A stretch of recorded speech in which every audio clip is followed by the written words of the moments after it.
ॾाढा सुहिणा महिमान अॼु मुंहिंजे अङण ते आहिनि। पहिरीं शख़्सियत त अहिड़ी आहे जो मां परेशान थी वियसि जॾहिं मूं संदनि प्रोफाइल ॾिठो। मूं सोचियो पियो त मां शुरूआति किथां खां कंदसि, किथां खां मां ॻाल्हियुनि जी शुरूआति कंदसि, पर कचेरियूं आहिनि, कचेरियुनि में इलाही ॻाल्हियूं निकिरंदियूं ऐं ख़बर पवंदी। साईं मुख़्तलिफ़ यूनिवर्सिटीज़ में रहिया आहिनि। बहराइन यूनिवर्सिटी आहे, हमदर्द यूनिवर्सिटी आहे, NID यूनिवर्सिटी आहे, दाऊद यूनिवर्सिटी आहे। पाकिस्तान इंजीनियरिंग काउंसिल पारां 18 अक्टूबर ते जेको आहे सो इस्लामाबाद में जेको आहे सो खेनि ऐवान सदर में गोल्ड मेडल मिलियो, एक्सीलेंस अवार्ड मिलियो, लाइफ टाइम अचीवमेंट अवार्ड मिलियो। रिसर्च सुपरवाइज़र पिणु आहिनि। केतिरा ई अवार्ड उन्हनि खे मिलिया आहिनि। हाणे केतिरा अवार्ड मां लिखी न सघियसि, मूं चयो साईं खां पुछंदासीं। ऐं केतिरनि ई जेको आहे सो ॾेही तोड़े परॾेही तालीमी ऐं तहक़ीक़ी जेके टीमूं आहिनि उन्हनि जा मेंबर पाण रहिया।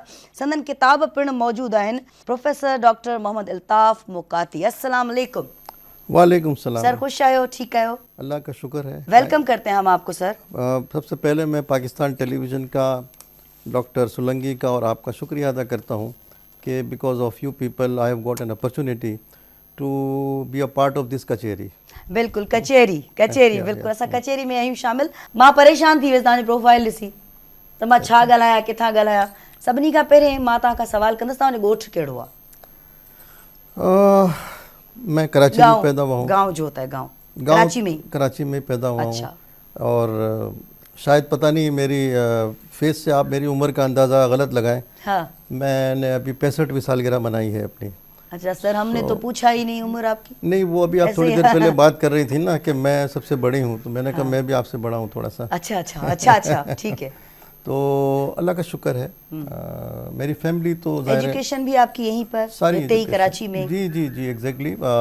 मेरी स्कूलिंग यहाँ पर हुई है। जब मेरी स्कूलिंग थी वो 60s का ज़माना था। फिर 70s में मैं फिर ये दाऊद यूनिवर्सिटी में आया था उस वक्त। You know, I have passed lot of ups and downs and struggled a lot, because ये सबसे बड़ा लाइफ का एक अचीवमेंट होता है कि आप जो कुछ भी बने वो अपनी सेल्फ स्ट्रगल से बने। बिल्कुल, उसका एक अलग मज़ा होता है। बहुत सारे पेरेंट्स की तरफ से विरसा मिले और उसमें फिर आप वो उसमें उतना पता नहीं चलता कि लाइफ होती क्या है। एग्जैक्टली, बिल्कुल ही है। तो अल्लाह की मेहरबानी से लाइफ में जितनी भी स्ट्रगल की हैं तो अल्लाह ताला ने मुझे हर जगह पे सुरखरू किया है। ज़बरदस्त। और जब मैं स्कूल में था तो जाहिर है कि मेरे जहन में था कि मैं आगे जाके अपना कैरियर में क्या करूँगा। तो मेरे जहन के कोने में तो ये था कि मैं एक अच्छा उस्ताद बन सकता हूँ। अच्छा, उसकी वजह यह है कि एक तो मुझे एस्ट्रोलॉजी का बड़ा शौक़ था। एस्ट्रोलॉजी पढ़ने का बड़ा शौक़ था। और एस्ट्रोलॉजी में अगर आप देखें तो जो दिसंबर में जो लोग पैदा होते हैं वो सेजिटेरियस होते हैं। और उनका जो रूलिंग प्लेनेट होता है वो जुपिटर होता है। तो Jupiter planet is non planet of philosopher या प्लेनेट ऑफ फिलोसफी। अच्छा, हाँ, ये है बस। और मैं थोड़ा सा बिलीव भी करता हूँ। अच्छा। आजकल तो एस्ट्रोलॉजी में MS और PhD कराया जाता है बाहर के मुल्कों में, तो उसका मतलब there is something there, you know. अब ये हो सकता है कि बहुत सारे लोग इसको बिलीव ना करें, लेकिन मेरा बिलीव है कि ये चीज़ें अपनी जगह। हमारा भी कम यकीन है, मतलब नहीं। हाँ, मैं आपको कुछ चीज़ें ऐसी बता सकता हूँ क्योंकि कचेरी है ना। स्कूलिंग के बाद जाहिर है कि कॉलेज की लाइफ, और कॉलेज में उस वक्त दाऊद कॉलेज में इंजीनियरिंग प्रोग्राम होता था। तो मेरे जहन में था कि मैं पहले तो इंजीनियर बनूंगा और फिर मैं अपना कंट्रीब्यूट करूंगा सोसाइटी में। तो अल्लाह की मेहरबानी से, अल्लाह के शुक्र है, उस ज़माने में तो कॉलेजेस इतनी थी नहीं। 70s की बात करता हूँ। There was only 2 engineering colleges in Karachi. एक तो NID यूनिवर्सिटी थी, एक दाऊद कॉलेज थी। बिल्कुल। और बहुत टफ कंपटीशन होता था, तो एक नंबर से भी एडमिशन रह जाता था। तो अल्लाह का शुक्र है एडमिशन हो गया। और फिर 4 साल के बाद जब मैंने BE डिग्री ली तो मेरी फर्स्ट पोजीशन थी 3 सर, ये तो आप आ गए सीधा अपने मतलब यूनिवर्सिटी के वक्त पे। हम तो अभी आपके थोड़ा सा बचपन में भी घूमने की कोशिश कर रहे हैं। असां थोड़ा तव्हांजे नंढपण में भी थोड़ो कोशिश कयूं पिया त ॾिसूं। नंढपण में तव्हां ॾिंगा हुयो, थदा हुयो, कूल थे, लड़ाकू थे, क्या बचपन में किस तरह के मिजाज के थे आप? हाँ, बचपन में जो मिजाज था वो थोड़ा सा ऐसा था कि after several years of my parents marriage I was born. यानी मेरे पेरेंट्स की 10 साल के शादी के बाद मैं पैदा हुआ था, तो मैं बहुत लाडला था। हाँ। और फिर मैं अपने ग्रैंडफादर का ग्रैंडसन भी था। तो बहुत ज़्यादा मुझे लाड प्यार मिला था। तो थोड़ा सा वो लाड प्यार की वजह से आदमी थोड़ा सा बिगड़ भी जाता है। थोड़ा नहीं, हाँ, लेकिन मैं अल्लाह का शुक्र है कि मेरी जो मेरी फैमिली के लोग थे, इन्होंने लाड प्यार के अलावा मुझे अच्छी तालीम भी दिलाई स्कूल लेवल पे। तो अच्छी स्कूल में था मैं। आपको शायद याद हो, फजलुर रहमान मेमोरियल स्कूल उस ज़माने में बड़ा स्कूल था। एक ज़माने में उसकी प्रिंसिपल हसीना मोइन भी थी, वो बहुत बाद में बनी थी, मैं उससे बहुत वो तो पहले बहुत हाँ, बाद मैं की तो बात पहले की बात कर रहा हूँ। तो हाँ, गुस्सा थोड़ा सा है टेम्परामेंट में, और लेकिन अदर देन दैट जो चीज़ अल्लाह ने मुझे दी है, मैं समझता हूँ कि वो एक गॉड गिफ्टेड ही होती है। वो है कि मुझे बचपन से डिसिप्लिन में रहने का बड़ा शौक था। अच्छा। यानी अगर मैं किसी को टाइम दे दूं कि मुझे फलां टाइम पे पहुंचना है, तो मैं उसी टाइम पे पहुंचता था, पाबंदी से। और आज भी अल्लाह का शुक्र है कि मैं आपके स्टूडियो में भी उसी टाइम पे आया जिस टाइम पे डॉक्टर सोलंकी ने मुझे बुलाया था। ज़बरदस्त। तो मैं समझता हूँ कि इस सिलसिले में मैंने चीज़ें भी अपने स्टूडेंट्स को बताई हैं। मैंने कहा जो टाइम की पाबंदी, पंक्चुअलिटी क्यों ज़रूरी है, ठीक है। अगर आप पहले पहुँचते हैं तो इसका मतलब है आपको अपने टाइम की कदर नहीं है। अगर आप बाद में पहुँचते हैं तो इसका मतलब है आपको दूसरों के टाइम की कदर नहीं है। बिल्कुल सही। तो इन दोनों चीज़ों को सामने रख के मैं ये कहता हूँ हमेशा टाइम पे पहुँचें। अब ये और बात है कि हमारे माशरे में, सिस्टम में, अब मिसाल के तौर पे शादी कार्ड पे आप डेट और टाइम देख लें, हाँ। जिस टाइम पे बुलाया जाता है उस टाइम पे तो घर के अपने लोग भी नहीं आए होते। ज़हन ठहल हूंदो आहे त केरु ईंदो 10 वगे लेकिन केरु ईंदो। डिस्पाइट दैट जो कार्ड पे टाइम में मैं पहुंच जाता हूँ, भले मैं अकेला वहाँ पर हूँ, ये एक मेरी साइकी है। क्योंकि अगर मैं पंक्चुअलिटी नहीं करूँगा तो मेरे बच्चे और मतलब नंढे हूंदे खां वठी उसूलनि जा पाबंद रहियो। बिल्कुल उसूलनि जा पाबंद। ठीकु आहे। अच्छा सर, जीअं राजा ॻाल्हि कई पे त कानूननि जी, उसूलनि जी, ईअं ई एजुकेशन जे हवाले सां बि पहिरें वारो जेको वक़्तु हूंदो हुयो, असां उस्तादनि खां डिॼंदा हुआसीं, उस्ताद जे अॻियां असां अखि खणी कोन ॻाल्हाए सघंदा हुआसीं, एतिराम बि हूंदो। अॼु ताईं बि हीउ वक़्तु आहे त असां उन्हनि उस्तादनि खे ॾिसंदा आहियूं त असां माना ॻाल्हाए न सघंदा आहियूं, अखियूं सनेट। हाणे वारे वक़्त में ईअं छो कोन्हे को? हाँ, आपने बहुत उम्दा सवाल किया है और I would like to give the answer in much detail, है ना। असल में हमारे जो तालीमी सिस्टम है पाकिस्तान का, मैं तो तकरीबन 41 ईयर्स से पढ़ाता हूँ और 41 ईयर्स में कोई 17 साल मैंने गवर्नमेंट जॉब भी किया है। उस गवर्नमेंट जॉब में भी वो रिसर्च सुपारको में किया है मैंने काम, जो स्पेस एजेंसी है स्पेस तो वहाँ पर भी मेरा रिसर्च और तहकीक और इस तरह का काम होता था। सो इनफैक्ट पूरे इंटायर मेरे कैरियर में what I have come to the conclusion कि जो हम यहाँ पे तालीम देते हैं स्कूल लेवल से लेके और ऊपर तक, उसमें तालीम तो है, तरबियत कहीं भी नहीं है। बिल्कुल सही। और जिस मुल्क में बच्चों को तरबियत ना दी जाए उसका फिर रिजल्ट्स बहुत ख़राब निकलते हैं, जो आज हम फेस कर रहे हैं। वो तरबियत स्कूल में मिलंदी आहे या घर खां शुरू थींदी आहे? घर का शुरू थींदी है। सबसे पहली जो माँ का गोद है, माँ जब बच्चा पैदा होता है, आप देखें अल्लाह ताला का ये निज़ाम है कि बच्चा पैदा जब होता है 9 महीने पहले माँ जो खाती है वो बच्चे में जा रहा होता है। बिल्कुल। माँ जो देखती है, माँ जो सोचती है, वो बच्चे के अंदर रिफ्लेक्ट हो रहा होता है, अंदर जा रहा होता है। ये मैंने बहुत अच्छी तहकीक की है इस पर। इसका मतलब उस 9 मंथ्स के पीरियड में माँ के लिए एक बहुत बड़ा एक इम्तिहान होता है। यानी I have got some research papers where they have confirmed and where they have obtained the results कि अगर माँ कोई उस दौरान हॉरर मूवी भी देखती है तो बच्चे की साइकोलॉजी पे बड़ा फ़र्क पड़ता है। I mean this is the level of attachment of new born along with the base माँ है। बेस माँ है। अच्छा, बिल्कुल अम्मा है। बच्चा पैदा होने के बाद फॉर द नेक्स्ट 3-4 ईयर्स जब तक वो स्कूल नहीं जाता, वो सारा जो ऑब्जर्व करता है घर के अंदर, वही अपनी उसकी शख्सियत बनती है। ठीक है। अनफॉर्चुनेटली यहाँ पर आजकल के इस मशीनी दौर में और फास्ट दौर में पेरेंट्स के पास इतना टाइम नहीं है कि बच्चे को बुला के बिठाएं और कहें कि बेटा या बेटी जो भी है कि आप जो है वो ये ना करें और ये करें, लाइफ के लिए आपका अच्छा है। नतीजन ये होता है कि वो स्कूल जाता है तो उधर भी तरबियत पे, हमारी कोई किताब में तरबियत पे जोर नहीं होता, तालीम पे होता है। अब बस आप ये, और तालीम भी इस तरह की कि आप अगर रट्टा लगाने में मास्टर हैं तो फिर तो आप आते रहेंगे, फर्स्ट डिवीज़न, फर्स्ट पोजीशन सब आती रहेंगी, मगर एट द एंड क्या है, या रटो या वरी पोयां बैक है। बिल्कुल 100%। For in during my career I visited several countries. तो मैं आपको एक किस्सा छोटा सा सुनाता हूँ, वहाँ से आपको अंदाज़ा होगा कि तरबियत क्यों इतनी ज़रूरी है। मैं एक दफ़ा 98 में मैं स्विट्ज़रलैंड गया था, एक ट्रेनिंग पे गया था। तो हम स्विट्ज़रलैंड के एक और दूर के इलाके में एक छोटा सा शहर था, उधर हम गए उधर गए, बिल्कुल सन्नाटा, मतलब रोड वोड सारे नो जैसे गांव में आबादी होती है, लेकिन उनका गांव हमसे भी हमारे शहरों से भी बहुत अच्छा होते थे, और जो बेसिक फैसिलिटीज़ होती थी। तो मैं और मेरा दोस्त एक कॉफ़ी शॉप पे बैठे थे, और थोड़ी अक्रॉस द रोड एक स्कूल था। अच्छा, वो स्कूल में इत्तेफाक से हमारे सामने छुट्टी हुई थी, तो उस स्कूल से जो बच्चे बाहर निकल रहे थे ना, वो एक फॉर्मेशन के साथ निकल रहे थे। एक वॉलंटियर थी जिनका येलो कलर का जैकेट था, 2 बच्चे इस हाथ में, 2 बच्चे बहुत छोटे बच्चे थे, आई मीन 6 से 10 साल की उम्र के होंगे, हाथ पकड़ के उसको रोड क्रॉस करा रही थी, जबकि रोड पे कोई ट्रैफिक नहीं था।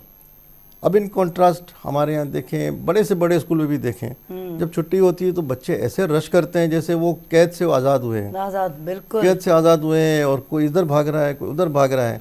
तो मैंने अपने दोस्त से कहा कि यार, इन बच्चों को जो 6 और 8 साल की उम्र में जो डिसिप्लिन है, यकीनन ये बड़े होके कितनी बड़ी शख्सियत बनेंगे। बिल्कुल, बिल्कुल। और हमारे यहाँ इस तरह की कोई तरबियत दी ही नहीं जाती ना स्कूल में। मैं तो अब चूँकि यूनिवर्सिटी में हूँ, और मैं अल्हम्दुलिल्लाह मेरे 10,000 स्टूडेंट्स मैंने को पढ़ाया है, माशाल्लाह, बिल्कुल। तो लेकिन ये है कि मैंने जो पढ़ाया वो सिर्फ किताबी बातें पढ़ाई हैं, कुछ जनरल बातें पढ़ाई हैं, अदर देन मैंने अपना कोई एक्सपीरियंस शेयर किया है।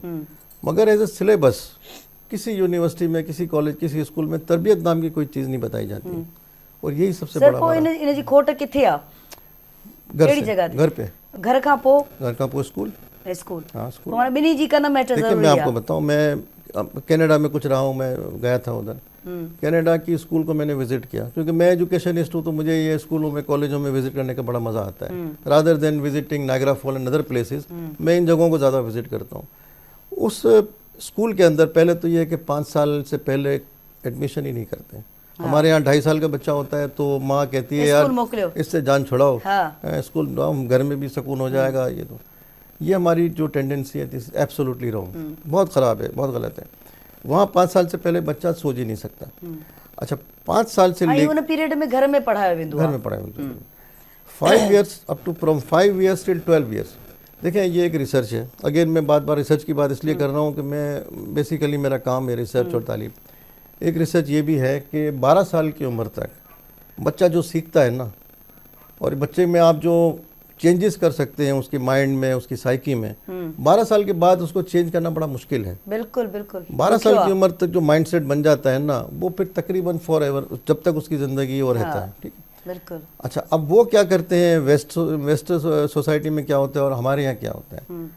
वेस्ट में तो ये है कि जी स्कूल में बच्चा कोई बैग नहीं ले जाता। मैंने कनाडा में 4 स्कूल को विजिट किया, देयर इज़ नो बैग। उनकी बस आती है, येलो कलर की होती है, उसको स्कूल पे छोड़ती है, स्कूल में जो भी मटेरियल है उनको देना होता है, मगर ज़्यादा जोर जो है वो तरबियत पे होता है, और आपके जो है वो उस पे होता है फिजिकल फिटनेस पे। ये फिजिकल बेसिक शयूं ये होंदियूं, बेसिक बुनियादी शयूं। एग्जैक्टली। अच्छा, मैंने वहाँ के टीचर से बात की कनाडा के कि भाई आप कैसे तरबियत देते हैं, तो उनको वो ऐसे ऐसे इनके जो बड़े जो नोबल लॉरिएट्स हैं या बड़े जो लोग हैं वहाँ पर, बड़े बड़े नाम पैदा करते, उनकी मुतालिक फिल्में दिखाते हैं और उससे उनको इंस्पायर करते हैं, और फिर वो बहुत सारे गैजेट्स होते हैं इनके पास। तो मकसद ये है कि 12 साल तक उनको भी पता है कि 12 साल तक ये लोड नहीं डालते हैं ज़्यादा किताबों का। हमारे यहाँ तो बच्चा बैग लेता है तो बैग का वजन ज़्यादा होता है, इन करे से ॿारनि जा कदब कोन वॾा थींदा आहिनि, ज़ाहिर उन जो बसर पवंदो आहे। अच्छा सर, तव्हां खां पुछणु चाहींदसि त मौसीक़ी सां चाह आहे? मौसीक़ी से दिलचस्पी ज़रूर है, लेकिन इससे पहले I would like to continue what our friend has said कि तरबियत जो है वो उसका कितना इम्पैक्ट होता है। मैं आपको 2-3 बातें बताऊंगा, आई थिंक आपके जो ऑडियंस है उसको भी डेफिनेटली ज़रूर बढ़ेंगे।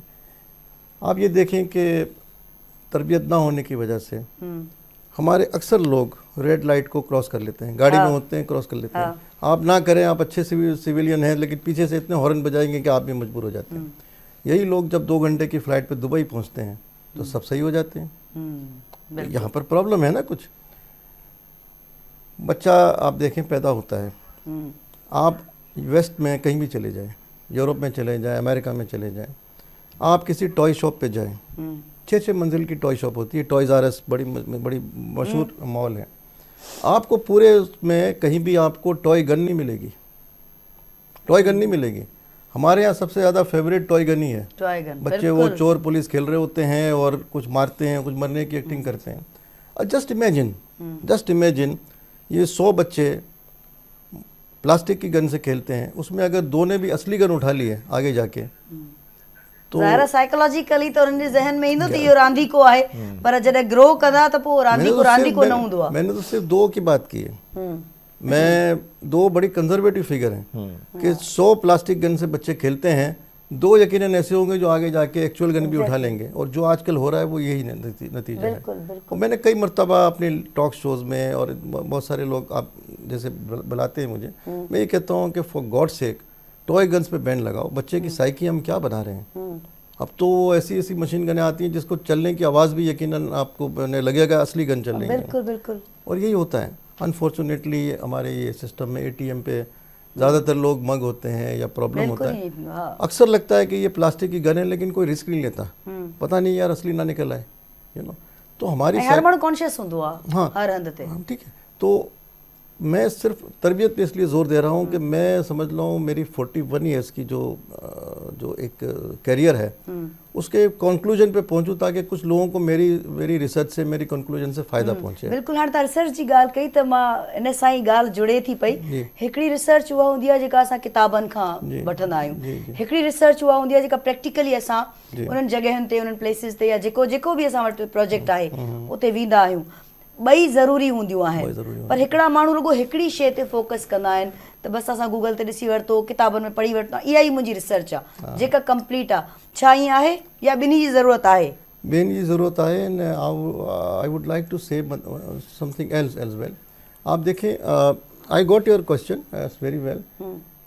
इफ़ आई आस्क यू, या if I ask to the people who are running those regulatory body, for example HEC आहे, हाणे HEC कंपलसरी करी है कि जॾहिं तक आई जी एतिरी पब्लिकेशन ना होए, you can not get promoted, you can not get appointed to some,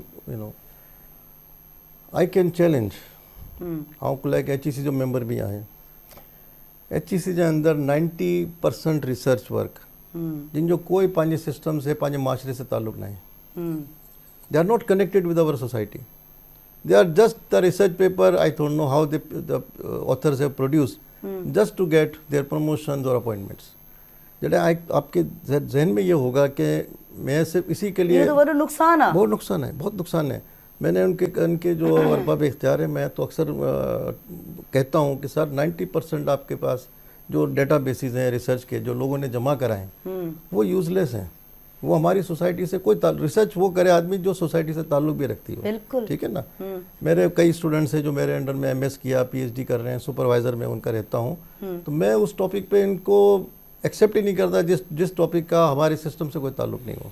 exactly. मैं आपको एक और अच्छी मिसाल देना चाहता हूँ जो कि तरबियत का आपको जो है ना बखूबी अंदाज़ा दे होगा कि तरबियत कितनी ज़रूरी है।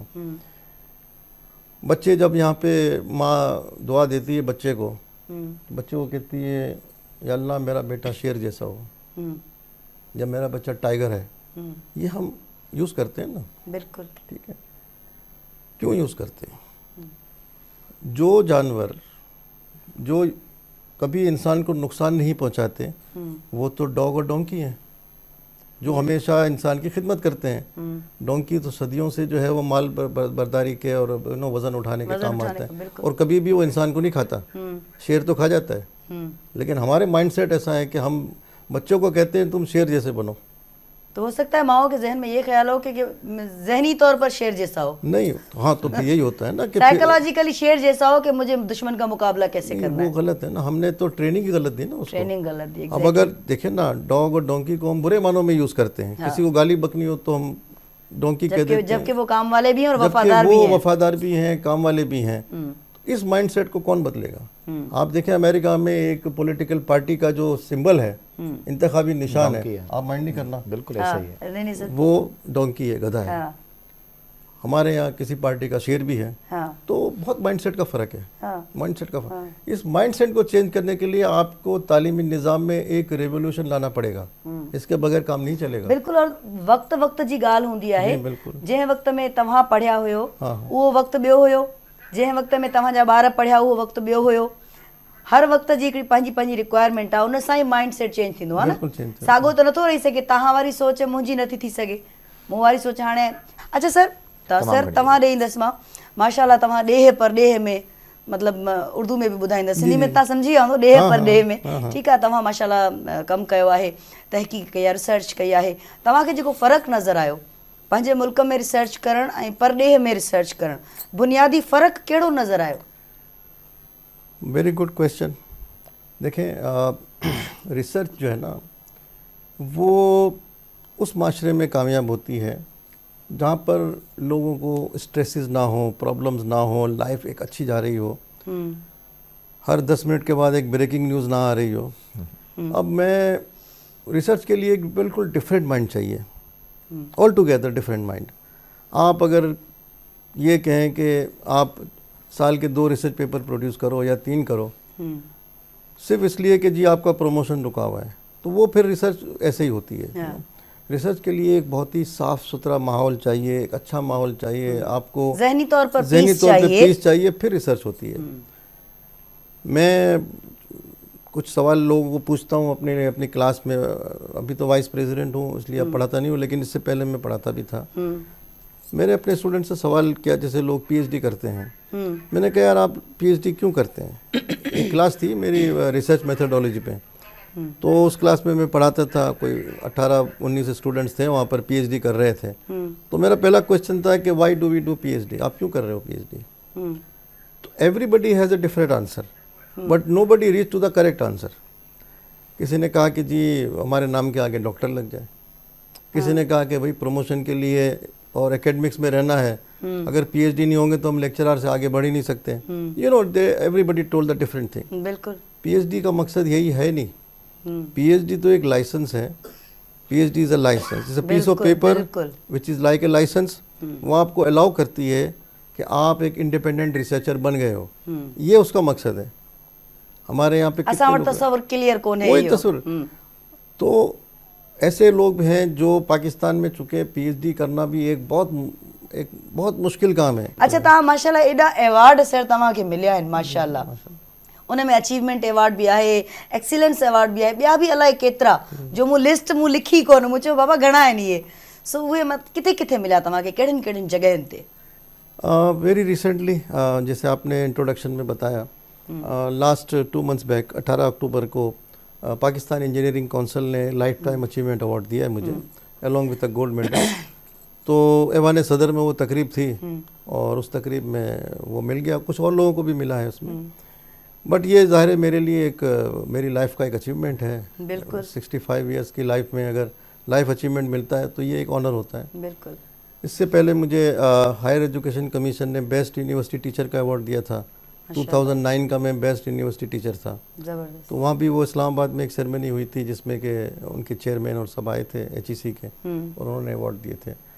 तो ये लाइफ में चीज़ें आती हैं।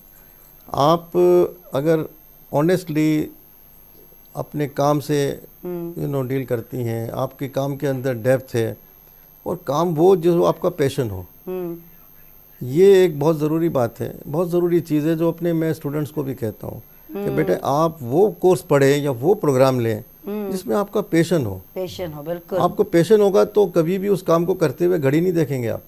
एग्जैक्टली। आप घड़ी नहीं देखेंगे कि आप बस काफ़ी हो गया, नो। आपका पैशन आपको इतना एंगेज रखेगा और वही आप एक्सपर्टीज आपकी होगी। दुनिया में आप जितने भी नोबेल लॉरिएट्स हैं, मैं तो कुछ इन लोगों के पढ़ता रहता हूँ चीज़ें, तो ये वो है जो बहुत सारे गरीब घरानों से भी पैदा हुए हैं, लेकिन अपने काम, अपने पैशन जो उनका होता था उसी में वो आगे बढ़े। हमारे क्या होता है एडमिशन के टाइम पे एक वो भीड़ चाल की तो होती है कि यार ये BBA कर रहा है तो मैं भी BBA कर लूँ, ये BS कंप्यूटर साइंस कर रहा है तो मैं भी कर लूँ, क्योंकि ना घर से कोई काउंसलिंग मिलती है, घर से तो तरबियत नहीं मिलती, तो काउंसलिंग तो बात की चीज़ है। बिल्कुल। और ना तालीमी निज़ाम में कोई ऐसा सिस्टम है जहाँ पे काउंसलिंग की जाए। बच्चा जब ये 9th क्लास में पहुंचता है तो उसको सिलेक्ट करना है कि मैं प्री इंजीनियरिंग लूँ या प्री मेडिकल लूँ, तो या फिर क्या फर्द कैसे मतलब स्ट्रॉन्ग कैसे बनेगा यही समाज तो मैंने में? कहा ना कि आपको अगर हर जगह पर इतने बड़े बड़े लॉसेज हैं, इतना बड़ा बड़ा गैप है हर जगह पर, बिल्कुल है, तो फिर एक फर्द स्ट्रॉन्ग कैसे बनेगा और समाज में स्ट्रॉन्गनेस कैसे आएगी? मैं मैडम यही तो कह रहा हूँ आपसे ना कि हमारे तालीमी निज़ाम में रिवोल्यूशन की ज़रूरत है, बहुत ज़्यादा ज़रूरत है, क्योंकि ये सिस्टम आपको हेल्प नहीं कर रहा, आपकी सोसाइटी को हेल्प नहीं कर रहा। मैं कुछ अर्से पहले टर्की गया था, डिफरेंट यूनिवर्सिटीज़ का विजिट पे, तो वहाँ पर 3 लेवल पर काउंसलिंग होती है। एक तो बिल्कुल प्राइमरी लेवल पे एक बच्चे का एप्टीट्यूड देखते हैं, एक होता है जब आप थोड़े से मैच्योर होते हैं और हाई स्कूल से निकल के कॉलेज में जाते हैं तो काउंसलिंग होती है। और मुझे वहाँ की यूनिवर्सिटी के जो प्रेसिडेंट थे उन्होंने बताया कि ओरिजिनली बच्चा इस प्रोग्राम के लिए आया था, जब हमने काउंसलिंग की तो कॉलेज की तो उसका माइंड चेंज हुआ और उसमें उसने एडमिशन लिया और आज वो टर्की की इस पोजीशन पे ये आदमी बैठा हुआ है। वो सिर्फ इस वजह से कि उसका माइंड था उसको उन्होंने चैनलाइज किया। हमारे यहाँ ऐसा कुछ नहीं होता। अच्छा सर, जॾहिं तव्हां शागिर्द हुयो, ठीकु आहे, हिकिड़ो उहो वक़्तु ऐं हाणे तव्हां माशाअल्लाह हिकिड़ी जॻह ते आहियो, उन जो फ़र्क़ु थोरो बयानु कंदो, ॿुधाईंदो? कहिड़ा शागिर्द हुयो, कीअं हुयो? मैं बहुत ओबीडियंट शागिर्द था, हमेशा क्लास में सबसे पहली रो में बैठता था। अगर गलती से किसी ने दूसरी रो में बिठाया तो मैं जिद करके आगे बैठता था। वाह वाह। तो ये मेरे अंदर एक प्रॉब्लम था। अच्छा, मैं जब अमेरिका में था, मैंने एमएस किया था, बॉस्टन यूनिवर्सिटी से एमएस किया था, तो वहाँ पर मुझे बहुत एक मोटिवेशन मिला।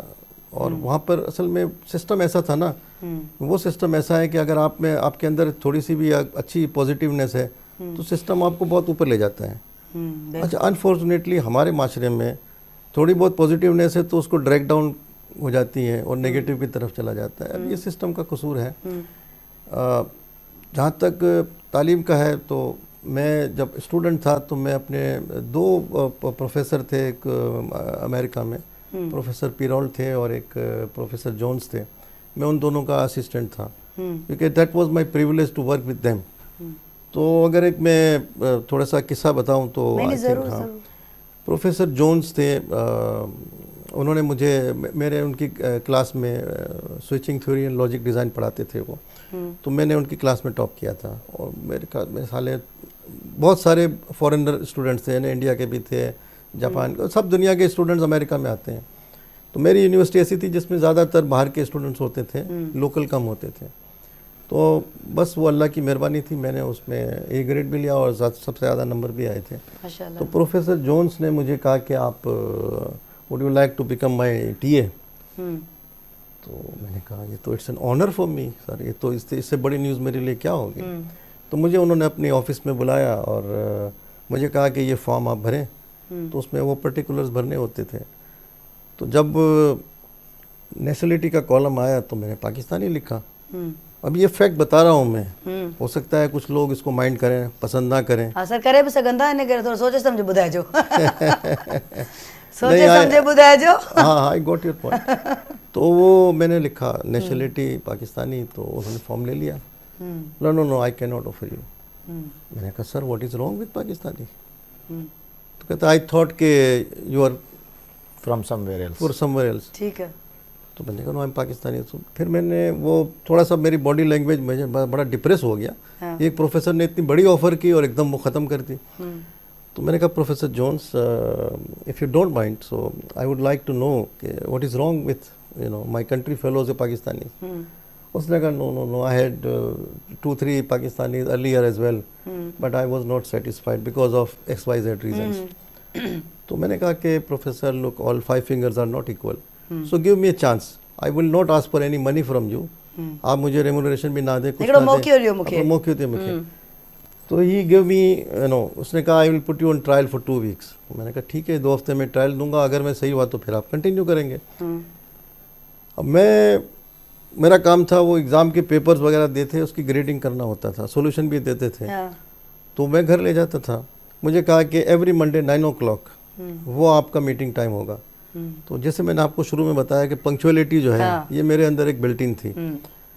तो इत्तेफाक से फर्स्ट मंडे को जब मुझे कॉपीज़ लेके जाना था उनके पास, तो बहुत ज़्यादा बर्फ़बारी हुई थी, स्नोफॉल हुआ था। बॉस्टन की तारीख का मेरे ख्याल है सबसे ज़्यादा उस दिन बर्फ़बारी हुई थी। तो इतने बड़े बड़े स्नो शूज़ पहन के मैं 1 घंटे पहले निकला, हालांकि वॉकिंग डिस्टेंस पे था हमारी जो डिपार्टमेंट था यूनिवर्सिटी का, लेकिन 1 घंटे पहले निकला। मैंने कहा यार मैं रास्ते में खड़ा हो जाऊंगा, लेकिन प्रोफेसर को 9 बजे का टाइम दिया, I will enter into his room at 9 o'clock। तो जैसे ही 9 बजे मैंने नॉक किया तो प्रोफेसर ने कहा कम इन। मैंने अंदर गया तो उसने घड़ी देखी, मुझे देखा तो बड़ा खुश हुआ। उसने बोला आई लाइक यू, उस वक्त में PhD नहीं था, तो आई लाइक यू, मोहम्मद कहते थे मुझे फर्स्ट नेम से। मैंने कहा thank you very much sir. फिर उसने एक और वो मैंने कॉपीज़ दी, दूसरी कॉपी मुझे उन्होंने दे दी एक चेक करने के लिए। तो इसी तरह वो चलता रहा। 2 हफ्ते बाद उन्होंने मुझे कंफर्म कर दिया and he was very happy with me. तो आई रिमेंड कॉन्सेप्ट चेंज थी हो न जो। हाँ, जो कॉन्सेप्ट चेंज थी। I remained with him for more than 1.5 ईयर, 3 सेमेस्टर्स। 3 सेमेस्टर गुजार लिए। फिर मैंने कहा कि professor I am going back to my country, so you better hire somebody else. तो प्रोफेसर जोन्स ने कहा कि when you are flying back, तो मैंने कहा 5 अक्टूबर को मेरी फ़्लाइट है। तो वो सितंबर का कोई 3rd वीक था जब मैंने उसको इन्फॉर्म किया था। उसने बोला till 4th October you will remain my TA. वाह वाह। अच्छा, तो you please come at my office you know on 4th October before you depart. तो I went to his office. मैंने कहा जी professor Jones I am here. तो उसने मुझे एक फेयरवेल टाइप की एक चीज़ दी और कुछ किताबें दी, पैसा, कुछ एक बोनस, एक इन्वेलप दिया। बोला don't open it here, open it at home. मैंने कहा ओके। वो भी वो अच्छे खासे डॉलर थे। आज तो डॉलर का आपको पता है कितनी वैल्यूबल है। उसके बाद मैंने उससे छोटी सी एक डिस्कशन की। मैंने कहा professor Jones 1.5 year ago when I was offered this position and you did not like to give this chance to any Pakistani. तो बोला oh yes yes yes I remember you gave me an example that all 5 fingers are not equal. उसको याद था। बिल्कुल। तो मैंने कहा now what you say, कहता you are right and I love you literally because I like you. मतलब तव्हां उन्हनि जो तसवुर मटाए छॾियो। बिल्कुलु मटाए छॾियो। मटाए छॾियो। इट मीन्स त तव्हां हिकिड़ी ॻाल्हि ॿी बि साबित कई त जेकॾहिं माण्हू कमिटेड आहे पंहिंजे पाण सां त हू घणो कुझु चेंज करे सघे थो, करे सघे थो। हाणे आउं उहो ॻाल्हियूं त न ॿुधाए सघंदुसि जो पर असां सम्झी वियासीं। अदर पाकिस्तानी बिल्कुल। What other Pakistanis were doing I don't want to you know speak तव्हां पंहिंजे कम सां पंहिंजी जॻह ठाही, पंहिंजे मुल्क जो नालो बि रोशन। तव्हांजो माशाअल्लाह ट्रेवलिंग में वक़्तु घणो गुज़रियो आहे, फैमिली खां परे रहणु ऐं सदाईं ॿाहिरि फैमिली हिकिड़ो वक़्तु घुरंदी आहे। ॿारनि बचनि खे वक़्तु घुरिजे एट द एनी कॉस्ट, भली तव्हां केतिरा बिज़ी आहियो। कंप्लेंट्स रहियूं घरां कॾहिं? बिल्कुल कंप्लेंट्स हैं और अभी भी रहती हैं। हाँ। अभी चूँकि मैं दादा बन चुका हूँ, मेरे पोते हैं, तो वो अब कहते हैं कि आपको दादा और पोते का रिलेशन बाप और बेटे के रिलेशन से ज़्यादा स्ट्रांग होता है। बिल्कुल। क्योंकि वो कहते हैं ना कि दूध के ऊपर की जो मलाई होती है बच्चे वो होते हैं, दादा पोते वो होते हैं। तो I use to give time now. अब मुझे तो बच्चे कहते हैं आप रिटायर हो जाएं और हमारे बच्चों को तरबियत करें, संभालें, वो भी जरूरी। लेकिन हमें भाभी का बताएं, मैं तो शुरुआत का पूछ रही थी, तो आप दादा दादी के किस्सा बताएं, भाभी का बताएं। हाँ बिल्कुल बताता हूँ। बहुत सारे शुरू में जो ट्रेवल किए थे, ख़ास तौर पे जब गवर्नमेंट जॉब में था, तो हर साल कोई ना कोई एक ट्रेनिंग होती थी बाहर। तो उस वक्त तो it was difficult to carry the wife, because उस वक्त तो सैलरी भी इतनी गवर्नमेंट जॉब में नहीं होती, आपको पता है। लेकिन उसके बाद तो मैं अपने साथ ट्रेवल पे ले जाता हूँ, कई जगह पे गया हूँ, मतलब I have seen many parts of the world. तो साथ में होती हैं, वो अक्सर जाते रहती हैं। साथ में होना और साथ में रहना दोनों अलग चीज़ें हैं। बहुत ज़रूरी है। देखें आपका कंपेनियन अगर आपके लेवल पर है तो बहुत अच्छा लगता है। मतलब अंडरस्टैंडिंग कितनी ज़बरदस्त थी। जो हूँ समझंदी हुई तो जो कम आए इनके बाहर रहना। बिल्कुल सर, आप भी थोड़ा सा। इन्होंने जो बात की ना गाड़ी में, तो ऑल द टाइम कौन क्या सुनते हैं आप, किसको सुनते हैं ज़्यादा? मुझे फीमेल में नूरजहां और लता मंगेशकर। क्या बात है। अक्सर मैं गानों का कंपटीशन भी करता था कि यार ये गाना नूरजहां ने बहुत अच्छा गाया, ये गाना लता ने ज़्यादा अच्छा गाया। कौन सा? बहुत सारे गाने हैं। जैसे कि अब लता के तो गाने तो कोई एक लता का गाना मैं अपने गाने ही गुनगुना देता हूँ। वाह क्या बात है जी। मुझे कुछ गाने बड़े टची होते हैं। मिसाल के तौर पर मैं अगर गाना गाऊं, पता नहीं आपकी ऑडियंस टीवी ना बंद कर दे। ये हमारा प्रोग्राम कचेरी प्रोग्राम है, अवार्ड कोई नहीं मिलना इधर। मैं छू कर मेरे मन को किया तूने क्या इशारा, बस काफी। बस बदला ये मौसम लगे वाह वाह। सो असां कचेरी वरी उतां शुरू था कयूं जिते छॾियोसीं। सर कलाम आपने सुना? जी बिल्कुल। आपने गुनगुनाया भी, भाभी को कभी गुनगुना के सुनाया? बहुत दफ़ा। मैं मतलब तो जवानी में या अभी भी? नहीं, वो तो अब हर एज के अंदर एक डिफरेंट टाइप के सॉन्ग्स होते हैं। हाँ। तो वो तो मेरी हैबिट है। वो तो मैं जब गाड़ी में बैठती है और मैं अपना वो प्लेयर ऑन करता हूँ, तो वो गाना भी चल रहा होता है, मैं गुनगुना भी रहता हूँ। मेरी प्रैक्टिस है, चल रहा होता है। वो म्यूजिक के बगैर, देखे म्यूजिक के बगैर जिंदगी नहीं है। म्यूजिक कुछ लोग जाहिर है कि उसको नहीं बिलीव करते हैं, मगर मेरे ख्याल से म्यूजिक सबसे ज़्यादा आपके जहन को और दिल और को बड़ी टच करता थेरेपी है। है, टच करती है, ऐसे ही है। टच एक करती बहुत है। बड़ी थेरेपी है। बहुत बड़ी थेरेपी है, बिल्कुल। डेफिनेटली थेरेपी है। जैसे हंसना, जैसे कह कहा मारना, हाँ। ये एक एक्सरसाइज होते हैं ना, इसी तरह म्यूजिक भी आपको रिलीव कर देती है, सुकून देती है बिल्कुल सुकून, इंटरनली, बिल्कुल देती है, स्पिरिचुअली आप बिल्कुल खुश होते हैं, बड़े दुख आप भूल जाते हैं। लेकिन जेकॾहिं दुख में आहियो ऐं दुख वारो कलाम ॿुधंदो त मरी वेंदो, दुख में आयो तो खुशी वारो कलाम ॿुधो त जीअं ज़िंदगी में जीअण जो उत्साह पैदा थिए। सर आप माशाल्लाह बाहर आपने जितना भी काम किया, यहाँ पर फिर आए, तो वो एक्सपीरियंसेस कुछ आपने यहाँ पर शेयर किए, कुछ कोशिश की कि वहाँ का जो काम है उसका तरीक़ेकार यहाँ पर भी कुछ इम्प्लीमेंट हो पाए, कोई कोशिश की इस तरह की आपने? मैं तो समझता हूँ कि मैंने कोशिश नहीं बल्कि जहाद किया है। और 3 बड़ी यूनिवर्सिटीज़ में तो मैं रहा हूँ, अगर आप मुनासिब दें तो मैं नाम भी ले सकता हूँ। शायद मैंने ले लिए थे स्टार्ट में भी। हाँ, हमदर्द यूनिवर्सिटी में मैं डिपार्टमेंट का चेयरमैन था। बहरिया यूनिवर्सिटी में 5 साल किया, मैंने डीन था उधर। और अभी मैं ज़ेबिस्ट में हूँ, वाइस प्रेसिडेंट, और 10 साल होने वाले हैं। तो अपना एक्सपीरियंस शेयर करना ही कमाल होता है। हाँ। और मैंने बहुत सारी चीज़ें, मेरे ख्याल है ज़ेबिस्ट के लोगों से आप पूछें तो 10 साल पहले यहाँ पे सिस्टम क्या था और आज वो सिस्टम क्या है। मैंने न सिर्फ नंबर ऑफ़ प्रोग्राम्स बढ़ाए हैं, नंबर ऑफ़ स्टूडेंट्स बढ़ाए हैं, मगर मेरी पहली प्रायोरिटी थी क्वालिटी को इम्प्रूव करना। क्वालिटी को, और क्वालिटी को इम्प्रूव करने के लिए मैं बिल्कुल एक रूट कॉज पे गया हूँ कि क्या चीज़ है जो क्वालिटी को इम्पेक्ट करती है। अब मिसाल के तौर पर मैं आपको बताऊँ कि एग्ज़ाम के पेपर हैं, एग्ज़ाम के पेपर में अगर आप वाई और हाउ से स्टार्ट लें तो बच्चा सोचने पे मजबूर होगा। अगर आप व्हाट और इस तरह के सवाल पूछेंगे तो वो बच्चा रट्टे पे जाएगा। तो हाउ और वाई मैंने अपने सारे जो असातिज़ा हैं, टीचर्स हैं, मैंने कहा ये कोशिश करें कि आपके सवाल जो है ना वो बच्चे के कॉन्सेप्चुअल को ट्रिगर करें, बच्चे का जो कॉन्सेप्ट है उसको ट्रिगर करें। मैं आपको क्या बताऊं, मैं बहुत सारी चीज़ों से आदमी इंस्पायर होता है। एक ज़माने में जब मैं हमदर्द यूनिवर्सिटी में था तो हमने डॉक्टर महातिर को, मलेशिया के जो थे, उनको हमने ऑनररी पीएचडी दिया था, डिग्री दी थी। तो वो कराची आए थे, हमारी यूनिवर्सिटी में आए थे, तो हमने एक प्रोग्राम भी रखा था। ठीक है, प्रोग्राम रखा था कि वो स्पीच दें। स्पीच का जो टाइटल था वो था science and Islam. Science and Islam, science and Islam. और उन्होंने 1 घंटे की ऐसी ज़बरदस्त स्पीच दी थी, और वो probably that was the point जहाँ पे मैं बड़ा मोटिवेट हुआ था।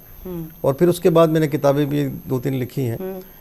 तो उसने साइंस और वो जो 1 घंटे में जो मिसालें दी थी, उस मिसालों में लोग इतना इन्वॉल्व हो गए थे कि believe me it was a pin drop silence although there were 700-800 people were sitting in the auditorium. जबरदस्त। उन्होंने कहा कि जी देखें, हमारा जो दिल धड़कता है, how it beats that we have to know as a scientist, but why it beats that only God knows.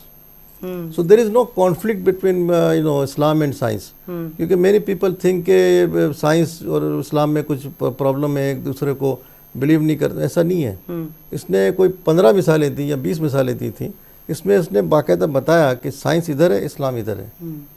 अब मैंने आपको दलाइल के साथ, दलाइल के साथ हाउ इट बीट्स हमें पता होना चाहिए कि कैसे ये धड़कता है दिल, मगर वाई इट बीट्स वो सिर्फ खुदा को पता है।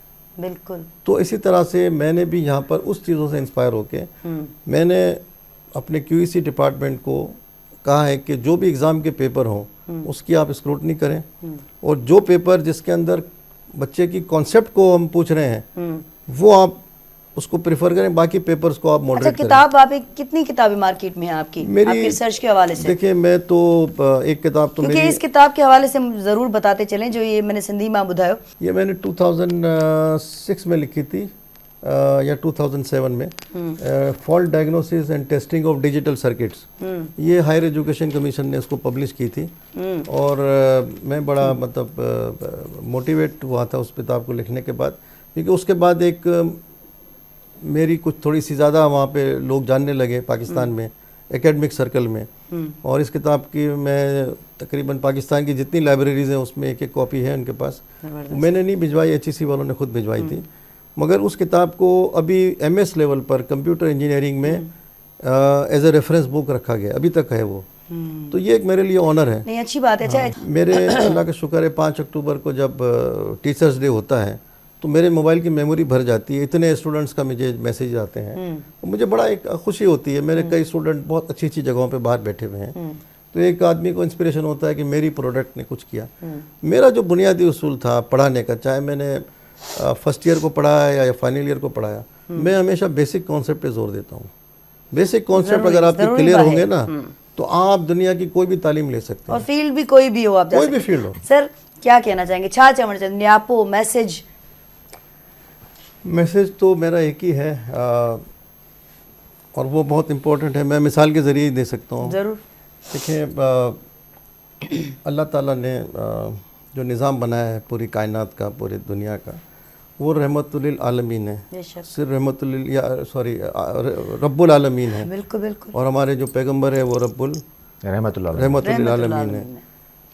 हमने कहीं भी ये नहीं सुना कि रब्बुल आलमीन नहीं है, रब्बुल मुस्लिमीन, ये नहीं सुना। सारी कायनात का वो रब है, सारी कायनात। इसलिए अननेसेसरीली कुछ लोगों को ये कहना कि ये काफिर हैं और ये अच्छे नहीं है और बुरे, ये हमारा राइट नहीं है।